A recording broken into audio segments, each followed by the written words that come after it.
Ooh, comfortable. Hey everyone, Greg here with Science Studio. So I want to cut right to it. I understand that there is a huge console gaming fan base. I understand. I was a part of it for a long time. In fact, only just over a year ago, I recently converted to PC gaming. I do not intend for this video to step on any of your toes, so if you are a console lover out there, by all means continue playing consoles. There is nothing wrong with that. This video is more for somebody who's, I don't know, I guess sees the potential to kind of unify the computing experience with the gaming experience, and that is essentially what a gaming PC does. And so when I realized that, I began kind of studying and learning about computers and how to build them, and that's what led to ultimately this this is the fourth build, I think, of mine, and this is my daily driver. This is actually what I edit on too, believe it or not. I don't know if many of you know that. I actually edit all of my videos with this little Intel i3 6100. Yeah, and it does quite well. I'll upload a video later on if you guys want, detailing how well the processor does render videos and handle the editing process in Adobe Premiere and whatnot. So if you want to see something like that, let me know in the comments below. But otherwise, let's get right to it. What I want to do, I have my little tablet here and I have all my notes and what I want to talk about and address. What I want to do first is kind of outline the console benefits. That is, what makes a gaming console, obviously the gaming console, what makes a console better than a PC, in particular a gaming PC. So what I wrote down first off was that they were smaller, and obviously this is true for most consoles out there. They tend to run with a smaller form factor than a general PC. This thing behind me here is probably 4 times larger than an Xbox One and about 6 times larger than a PS4. So that's one thing that the console definitely has going for it. The second would be that it consumes less power.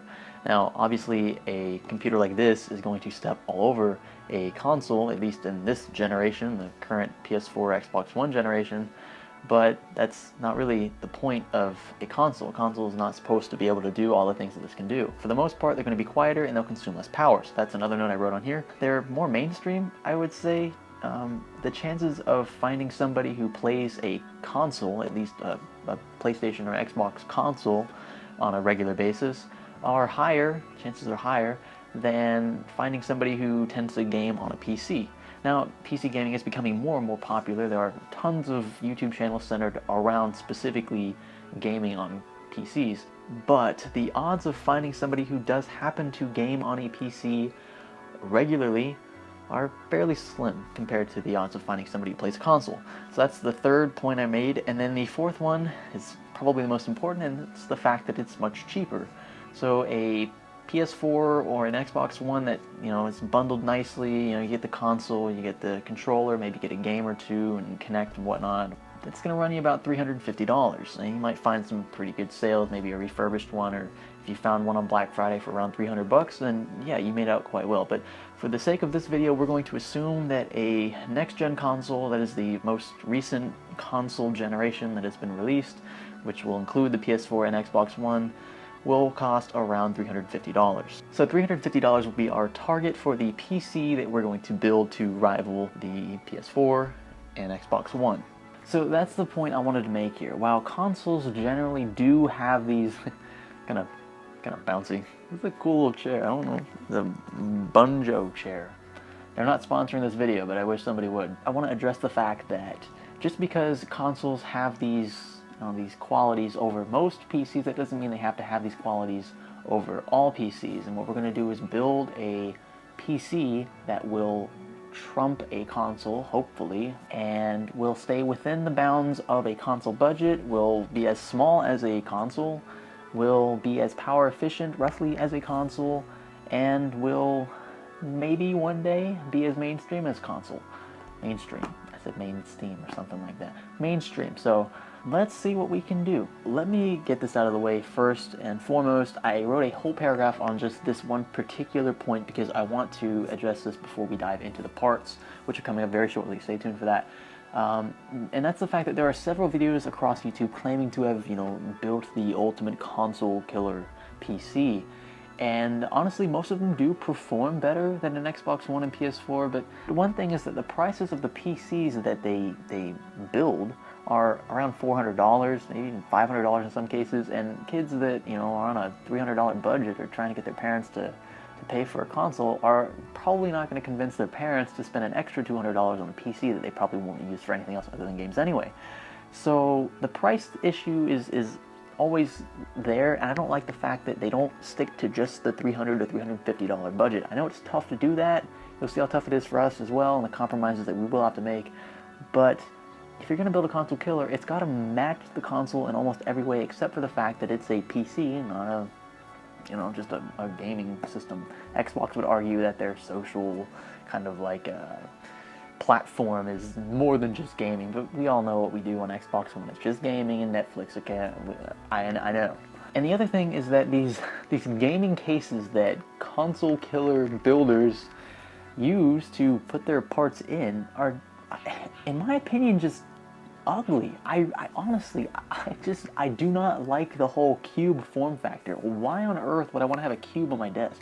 I would rather something this big than a cube when I have to, you know, explain to somebody that's actually a PC. You know, if the cube has a window in it, okay, yeah, that's pretty cool. But in most cases, these cheap ITX cases are, these cases are just ugly. I don't like them at all.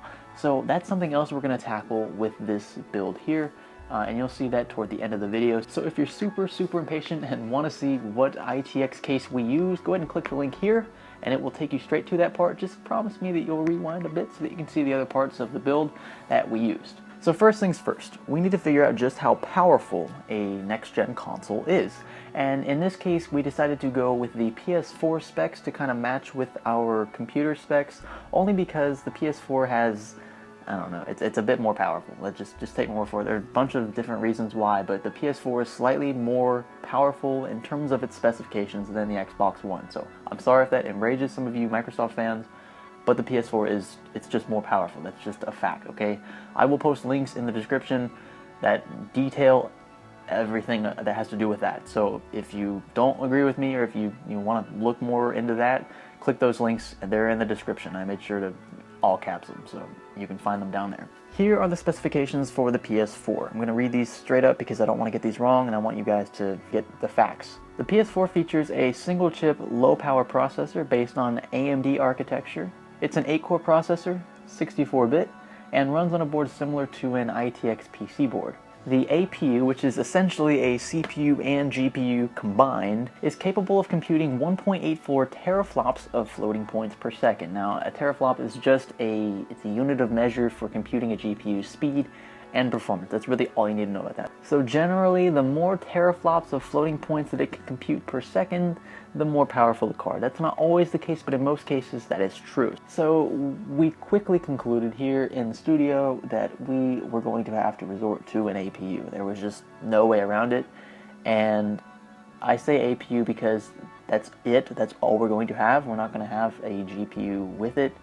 We simply cannot afford to include a GPU in order to match the price of a PS4 or Xbox One. So I'm sorry, but if you want to build a PC that is identical to a console, you will have to forego the separate graphics card altogether and just purchase an APU. So that's what we did. We decided to go with the AMD A10 7700K. This is a Kaveri APU, so what this means is that it has 4 CPU computing cores and 6, I can't hold up 6, but 5 plus 1 graphics processing cores. So it's essentially a 10-core processor, but really it's only a quad-core processor, and then just a hexa-core GPU. So, I mean, most GPUs are like multi-core. So 6 cores really isn't all that phenomenal. Now the PS4's 8-core processor dedicates 6 of its cores to graphics and the other 2 to just basic computing within like the home screen and whatnot. So we're going to have the same amount of graphics processing cores, and then we'll have an additional 2 just kind of central processing cores. So we have 2 more cores altogether, but we're gonna have the same number of graphics processing cores. That's really all you need to know about that. So the A10 7700K will allow us a moderate overclock, let's say around 4.0 gigahertz.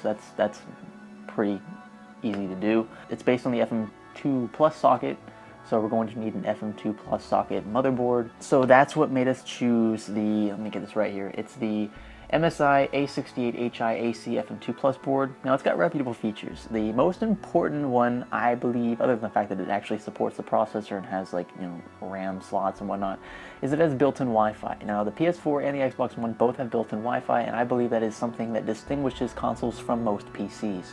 So without having to, you know, spend extra money on a separate Wi-Fi card, our A68HI has Wi-Fi built in. That's pivotal in my opinion, and I wanted to make sure that I chose an ITX board that had that feature, so that no one can say, oh well, your board, you know, doesn't have Wi-Fi, so therefore you're not a console. Well, boom, sorry about that, but we're pretty on par with consoles at this point anyway. It also has HDMI, DVI, and analog display outs and whatnot, because our CPU is also a GPU, so you know, onboard graphics is obviously supported. It has a single PCI Express 3.0 lane. You know, that's all we'll need anyway, because we're not even going to have a graphics card, but if you wanted to add a graphics card later, for whatever reason, it wouldn't be a problem to do so. So there's that sense of upgradability there. That's pretty cool. And the board also has 2 memory slots for DDR3. Some ITX boards only have like 1 DIMM slot. That's kind of weird. I don't really like that. Why not just add a second one in there and make a little more room? But this board does have 2 slots, so you will be able to run things in dual channel mode, so that's pretty cool. And the board will handle up to 2133 megahertz RAM. That's also pretty cool.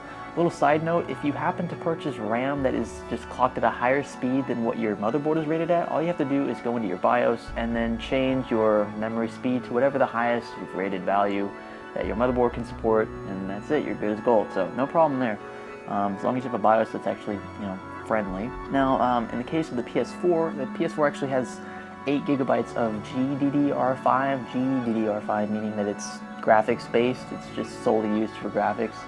But I'm getting like weird pop-ups and stuff. In our case, obviously, because we're going to be making this a legit PC, we're going to need just standard DDR3, and in this case, we decided to go with just 2 4GB sticks. Of course, they're Vengeance 1600 MHz of DDR3 DIMMs. They're going for $35 on Newegg. That's not bad at all, I would say. There were options a while ago that were a bit cheaper, but you know, $35 is pretty solid for DDR3 at this point, so we'll jump on those. Now, for the power supply. Okay, both the PS4 and the Xbox One under full load draw at the most about 200 watts of power. And you notice that the little power bricks that you plug into your consoles are rated at around 150 to 200 watts usually, and our system is probably not going to draw any more than 200 watts anyway, but we want the path for upgradability to be rather easy to, you know, walk on. That was a terrible analogy. So what we did basically was opt for a full ATX power supply. The PSU is just a 430 watt EVGA 80 plus certified power supply. It's not modular or anything like that, but it's pretty slim. It's not like too, you know, wide or anything. And it should fit in our case just fine, and it will allow for an easy upgradability path if you decided to add a GPU in the future, at least a GPU that's like not super power hungry or anything like that. Now, as far as storage is concerned, the PS4 and the Xbox One both offer different storage variants, but we're just going to assume that the consoles offer just the standard 500 gigabytes of storage. I know that the PS1 and Xbox 4, wait, did I say that backward? Okay. I know that the PS4 and the Xbox One offer like 1 terabyte variants, and maybe even more than that, I have no idea at this point, but 500 gigabytes is plenty in most cases. We basically scavenged Newegg and Amazon to find a 500 gigabyte hard drive. We found one that was it's Western Digital Blue, Caviar Blue, and it's just 500 gigs. It's a hard disk drive. It's not going to be a solid state drive. But if you're somebody who prefers speed and all that, you know, which I personally prefer, not that the consoles offer that, I would just go for the SSD. But in this case, we're just going to count the 500 gigabyte hard drive, and we found a Western Digital Caviar Blue, which was great. I wanted to show you guys, I picked up this Western Digital Caviar Blue 320 gig hard drive about 5 years ago from Best Buy, actually in town where I'm at now. And I still use this thing in that. I mean, I use this in there for like general like storage for games and whatnot.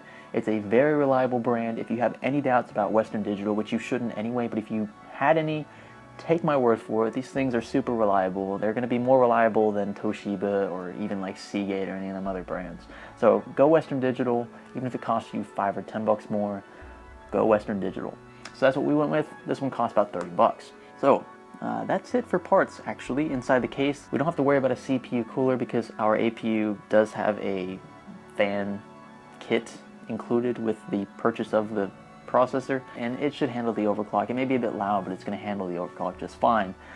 So, wow, we've actually managed to keep the price within reason. I'm actually surprised about this too. I mean, this is like the first time I've actually gone over everything. The total price for this build is almost right at $300.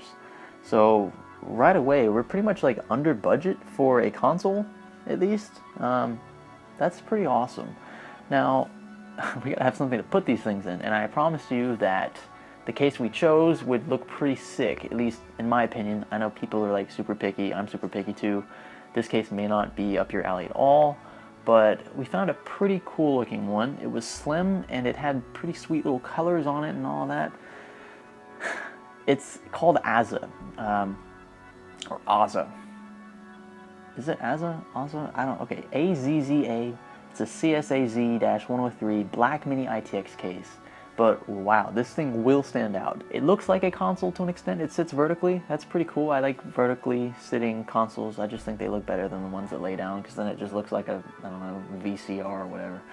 But it stands up, and it's got those little neon green accents you can see on it. That's pretty awesome. I think it's very cool. It will fit our ATX Power Supply, no problem. It will fit two 3.5-inch hard disk drives, no problem. It has support for like a little mini optical drive if you want to include one of those.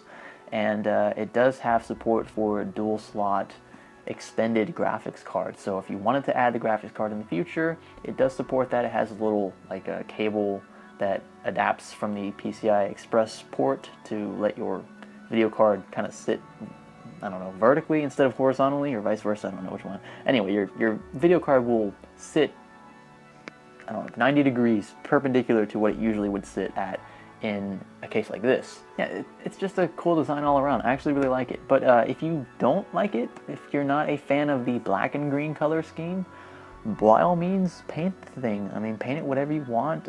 If you want to check out this video here, we painted a lot of stuff in our PC using white Plastidip, and you could certainly do that with this case out here. Plastidip is my preferred method for painting, if you want to call it paint, because one, it's durable, and two, it's like super easy to remove. So if you ever want to return anything, it just peels right off.